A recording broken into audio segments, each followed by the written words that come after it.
More often than not, a general human crisis strengthens the will and the purpose of the human spirit. Yet the force of that spirit slackens in times of ease and well-being. The presence of evil seems to make us stronger, and its absence takes away from that strength.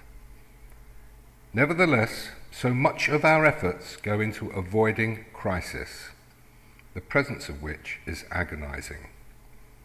We work for the well-being of man, would be free from these difficulties.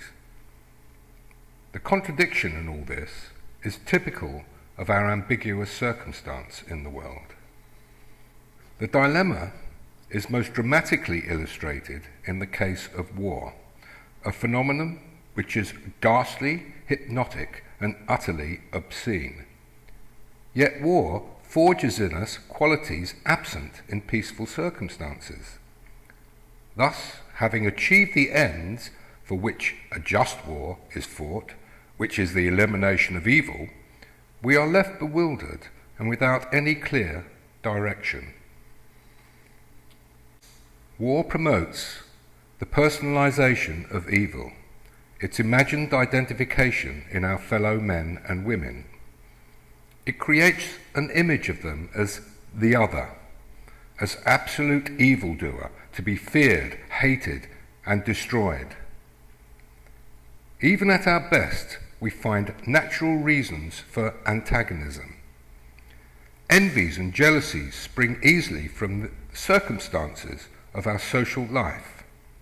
It's not difficult, through the manipulations of the ruthless and powerful, to set us at each other's throats. The drama of war is not natural. It's not a reflection of behaviour in the animal kingdom, but an artifact of the human mind. It developed from primitive instincts and encouraged over the thousands of years of man's recent history. War's claims of personal glory, culminating in romantic fantasies of barbaric intensity, are mostly a perverted dream in which brute strength is valued beyond the qualities of the creative spirit. War stimulates qualities which reach the opposing extremes of human conduct. As well as the greatest nobility, it encourages debasement of the most horrifying kind. The machinery of hate, once set in motion, is self-perpetuating. Behaviour which is in peace is regarded as psychopathic, is in war seen as heroic. History is cluttered with dangerous men who have used and exploited violence to pursue their own ugly obsession with power. It is essential that we recognize the immensely powerful and dramatic nature of war. The myth and the image of it inhabits our minds as the supreme initiation and baptism of fire, the ultimate human adventure. It is impossible to overestimate its effect on man's sense of himself in the world.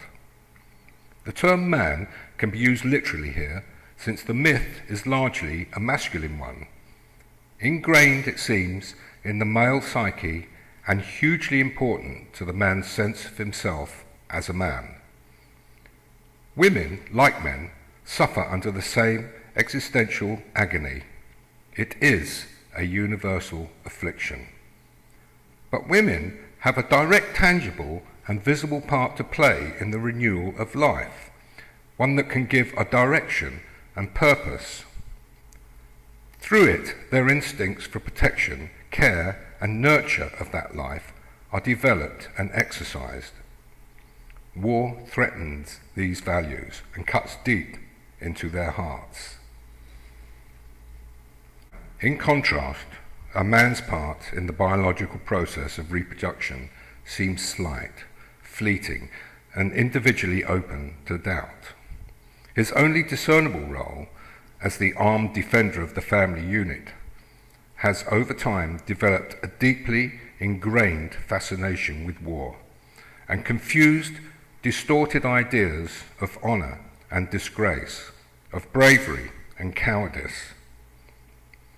This dangerous mixture, energized by male insecurity and aggression and given legitimacy through the false authority of male domination, is one which has throughout history devastated rational social growth. Up to this century, the wounds of such destruction, although terrible, could at least be mostly cured in a relatively short space of time. With today's weapons, there is likely to be no recovery. The wounds will be fatal. Even if we could find moral justification for war, the present means of waging it are a threat to the very existence of mankind. To imagine that we can use war in order to renew our strengths and purpose is to indulge in thoughts which are utterly insane. The outlet for this male urge to take part in the drama of war has been blocked by technology. This confronts us with a crisis of immense importance. It calls for a drastic, a revolutionary change from the aggressive to the creative, from the belligerent to the passive. The romantic myth of war, always a perverted illusion, is one which can have no validity in our present circumstances. We can only survive if we replace it with the creative qualities, the ones that are supported by the feminine instinct for life. This replacement is the most urgent action that men and women, and most especially men, must take in the short time we have to find a way to do this.